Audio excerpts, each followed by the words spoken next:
大家好，我是罗富强。本期我们聊的话题是广岛峰会上日本受到羞辱，岸田闭口不谈，却把目标针对中国。长期以来，只要西方试图描绘集体越团结的时候，关系其实就越紧张，最终的画面就越难看。这已经不是什么新闻了。很明显，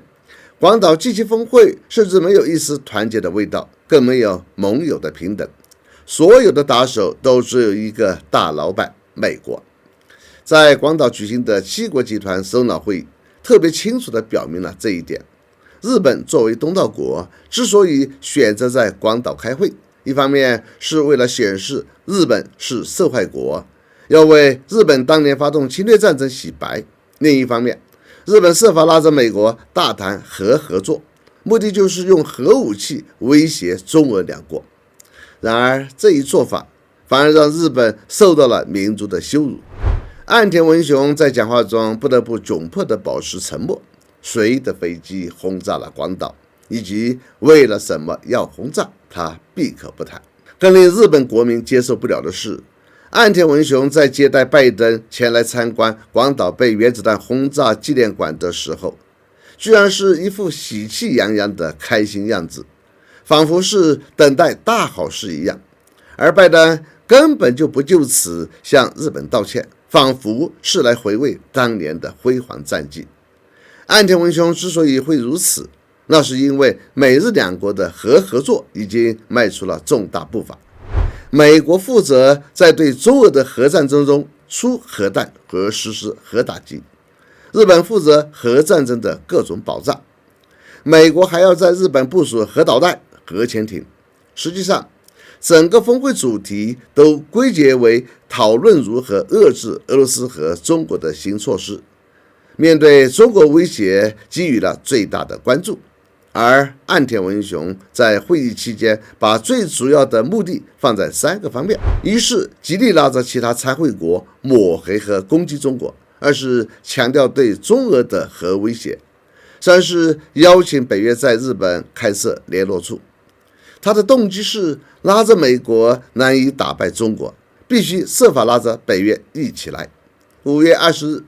，7国集团成员国通过并发表了一份联合公报，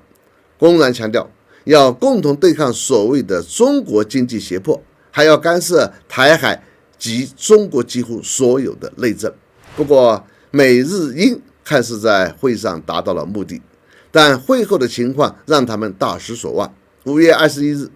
德国总理朔尔茨告诉记者，德国和其他7国集团国家将继续投资中国经济，因为除了与中国的贸易之外，没有其他国家能够替代。这就等于德国否定了那个联合声明。更搞笑的是，拜登同一天发表了相互矛盾的言论。他一方面警告美国和联盟将对中国对台海的单方面行动做出联合军事反应，却又称中美关系很快会解冻。这一点，中国外交部发言人毛宁5月22日在例行记者会上指出，美国如果一边说要沟通，一边不择手段地打压遏制中国，对中国的官员、机构和企业实施制裁，这样的沟通诚意和意义何在？由此可见，G7的确有了要当地球政府的野心，但目前还没有这个能力，因为他们的声音都是自相矛盾的。G7的确已经堕落为反华小作坊，而岸田文雄还会执迷不悟，一心想做泽连斯基2世，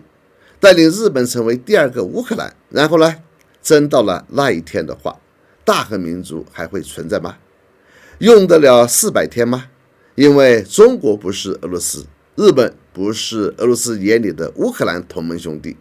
对于日本，那一天的中国不会像俄罗斯对乌克兰那样缩手缩脚，我看4天足够了。好，本期话题就到这里，我们下次见。